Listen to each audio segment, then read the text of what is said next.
ibisongo birimo wa bacu kavuga izuri kwicaho izuri kwicira abanye ubikwicira base ufashe umwana Jean Didier kumutwara imirima ye uyihereze ngabo bafatanya byaha byawe ngo ni bakarera ariko bro iriya dosiye akango ntarimba mu mutwe ariko uzi bro kuvuka mu gihugu ngenge mvuga buriya Perezida Kagame wenda iyo tuba dufite nk'inzara dufite urabona ko n'abana bari kujya ku ishuri bari gutaka inzara iyo tubwiye ati kubera inzara nabonye mu gihugu nafashe agace ka Kangondo nkagurisha abarabu nzi ko bazatinda kuza wenda twarabonye amafaranga tukishyura abaturage bacu ati none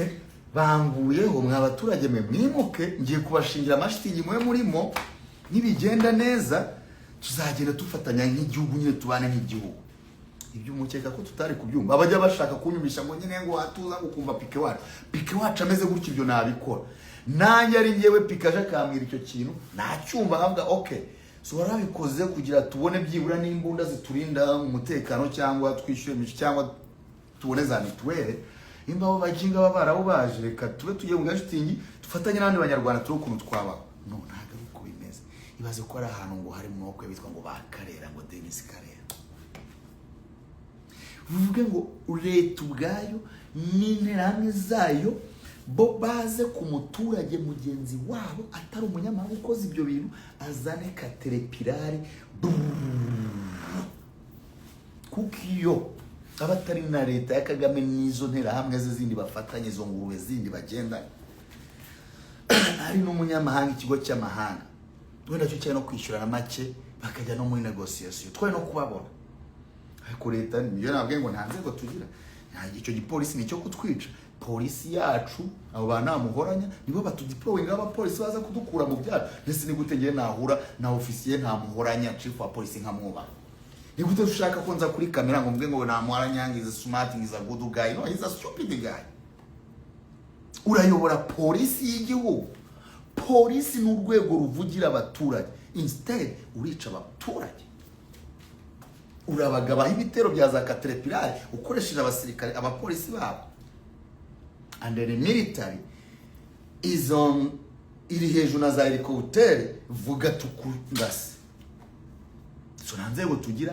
byose ni property z'umunyagitugu umwe Paul Kagame. You understand? So rero uyu munsi nihuta mu minota mike ngiye kubanyurira mu bintu kuko iyo kandi kibyimba uragituritsa sometimes arigene yankavuga inti ibi nabirekeye abanyepolitike ko ngewe ni nyeneye kuba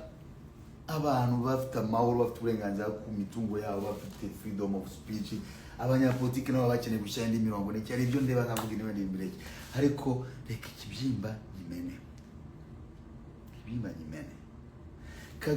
kubera ibintu muhirwa mumbwa mwebwe ntore za Kagame mugashaka kunyumvisha Kagame reka ngiye mbabwire Kagame mwe muvuga mwe no nk'igisekeje urabona nkiyongegera navuga ngo ni Habineza uwo nguwo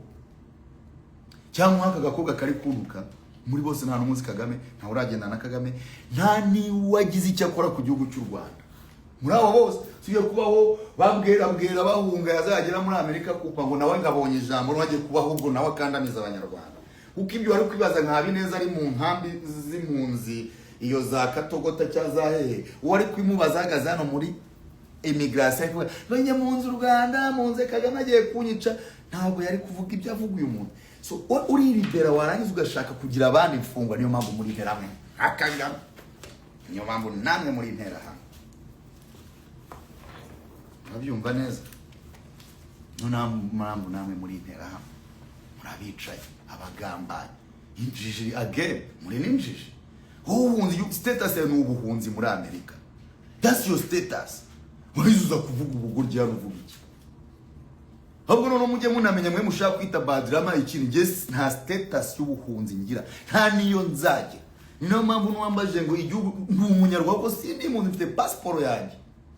mfite ni y'abanyamerika nta munyamerika nabeshye ngo ngiye ndi impunzi ngo Kagame ari kunyirukansa. No, ngiye ibibazo byanjye na Kagame ntago nagombaga kujya kwivugira muri za immigration, nagomba kwivugira nga face to face. Kanakwereka ko ngiye ntago nshobora kubaho nitwajije izina ryawe. Ngiye nshobora kubaho atari uko u Rwanda ruhari. Ibyo umuntu ashaka kukube ngangana na sengurwa bro. Hell no, u Rwanda n'ubutaka bro. Icyo nuba ku Rwanda n'abaturage bari kuri ubwo butaka. Now everywhere is around.